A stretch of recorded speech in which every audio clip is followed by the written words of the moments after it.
Olá pessoal, bem-vindos ao nosso giro semanal sobre o mercado financeiro. E essa semana teve de tudo: tensão geopolítica, tarifaço, decisão dos bancos centrais, terremoto e até mesmo ameaças nucleares. Começando falando do tarifaço imposto pelo presidente dos Estados Unidos, Donald Trump. Trump, ao longo da semana, assinou um acordo comercial com a União Europeia. A União Europeia se comprometeu aí a fazer compras de energia dos Estados Unidos, além de um grande volume de investimentos em solo americano. Em contrapartida, as tarifas da União Europeia foram baixadas para 15%.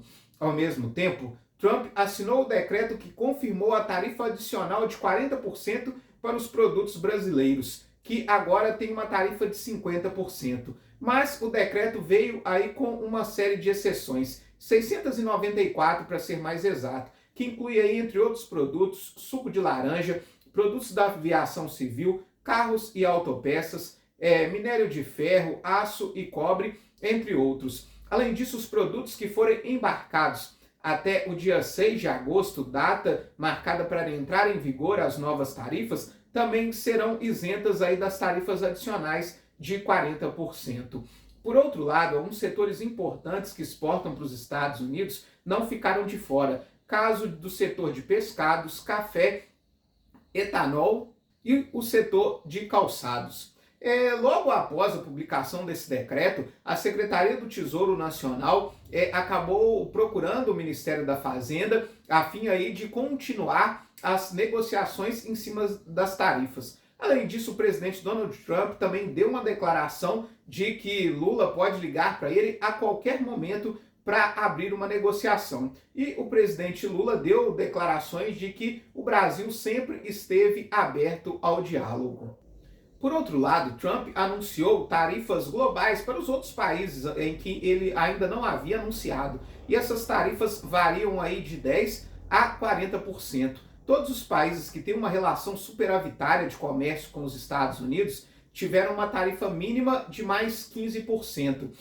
Para se ter uma ideia, antes de toda essa guerra tarifária, a média de tarifas de importação dos Estados Unidos, que é o maior importador global, era de apenas 2%. Subiu para 10% no início da disputa e agora a média das tarifas fica em 15%. O receio dos mercados globais é que isso possa causar um aumento da inflação e a desaceleração da economia global.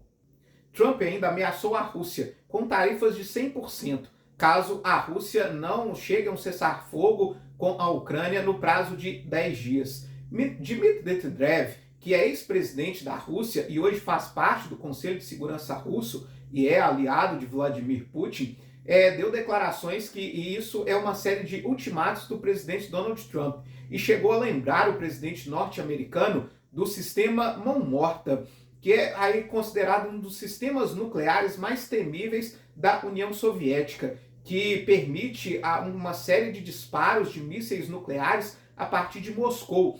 O sistema foi criado aí em caso de morte do líder do país, por isso o nome de mão morta. Logo após essa declaração, Donald Trump anunciou o reposicionamento de 2 submarinos nucleares dos Estados Unidos, segundo ele, em posições estratégicas. Nas palavras do próprio Donald Trump, caso as palavras de Medvedev não sejam apenas uma retórica, escalando aí a tensão entre os dois países. Nós tivemos ainda a ocorrência do 6º maior terremoto da história, que marcou aí 8,8 pontos na escala Richter. Esse terremoto aconteceu no território russo e acabou aí liberando alertas de tsunami tanto nos Estados Unidos quanto no Japão. Nós tivemos ainda a notícia do Tesouro Americano de que o ministro do STF, Alexandre de Moraes, foi incluído na lista dos sancionados pela Lei Magnitsky. Essa lei foi criada com o objetivo de criar sanções econômicas nos Estados Unidos para estrangeiros acusados de violação dos direitos humanos, tortura e também de corrupção, geralmente ligada aí a ditaduras ao redor do mundo. A lei prevê uma série de sanções econômicas, como bloqueio dos bens, impedimento de transacionar em dólar e também de manter contas ou ter relação com qualquer instituição financeira norte-americana. Até o momento não se sabe ao certo como essas sanções vão afetar o ministro do STF. A grande preocupação é em relação principalmente às chamadas sanções secundárias, que impede qualquer instituição financeira que faça transações em dólar de manter contas das pessoas sancionadas. Nós tivemos ainda decisão de taxa de juros nos Estados Unidos e aqui no Brasil. Lá nos Estados Unidos, o FED decidiu manter a taxa básica de juros num patamar entre 4,25% e 4,5%. No discurso logo após a reunião, Jerome Powell deu declarações de que os Estados Unidos precisam ver quais serão os impactos das tarifas na inflação e não adiantou, como o mercado esperava, uma queda de juros já para o mês de setembro.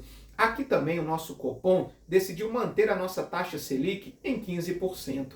O comunicado, logo após a reunião, também foi em tom duro, citando principalmente a questão das tarifas, o impacto em relação à economia brasileira, e disse que o Copom não vai diminuir os juros no espaço tão curto de tempo.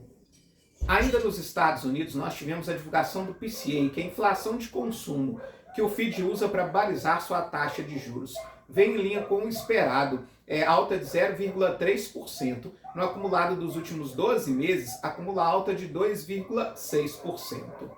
No mercado das commodities, o minério de ferro registrou alta de 0,55%, com a tonelada encerrando a semana cotado aos $99,12.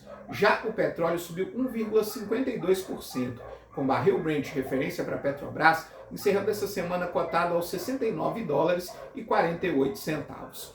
O nosso Ibovespa encerrou essa semana em leve queda de 0,82%, enquanto o dólar caiu 0,4% e encerra cotado aos R$ 5,54. Já as bolsas internacionais caíram forte, com medo de que as novas tarifas dos Estados Unidos possam desacelerar a economia global. O S&P 500 e a Nasdaq caíram 2,5%, o Dow Jones caiu 3%.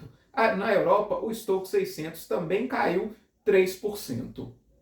Aqui no Brasil, segue a preocupação em relação com as contas públicas. O resultado nominal do governo federal registrou um déficit de 894,4 bilhões de reais nos últimos 12 meses. É a primeira vez que esse resultado fica abaixo dos 900 bilhões nos últimos 12 meses. Mas mesmo assim, é um resultado muito próximo do tempo da pandemia, quando nós chegamos a registrar um déficit nominal de 1,02 trilhões de reais. O resultado nominal do governo federal é aquele que soma o resultado primário mais o pagamento dos juros das dívidas, da dívida pública. Só nos últimos 12 meses, o Brasil pagou 912,3 bilhões de reais só em juros da dívida pública, que atingiu a marca de 9,4 trilhões de reais, o que representa 76,6% do nosso PIB. Nós tivemos ainda a divulgação da produção industrial, que registrou alta de 0,1%. Essa preocupação com as contas públicas fez com que o desempenho da carteira geral de títulos públicos no mês de julho não fosse tão bom assim. Registrou alta de 0,5% ao longo do mês. Já os pré-fixados tiveram uma alta menor, 0,23%, mostrando aí que o mercado não prevê queda da nossa taxa Selic ainda para esse ano. Para a semana que vem, nós temos decisão de taxa de juros no Reino Unido. Aqui no Brasil, sai o número de vagas de emprego com carteira assinada e também a ata da última reunião do Copom. Mas o mercado vai seguir aí de olho na continuidade da guerra comercial e se o Brasil vai conseguir evoluir aí nas negociações com o governo dos Estados Unidos. Muito obrigado e até a próxima semana.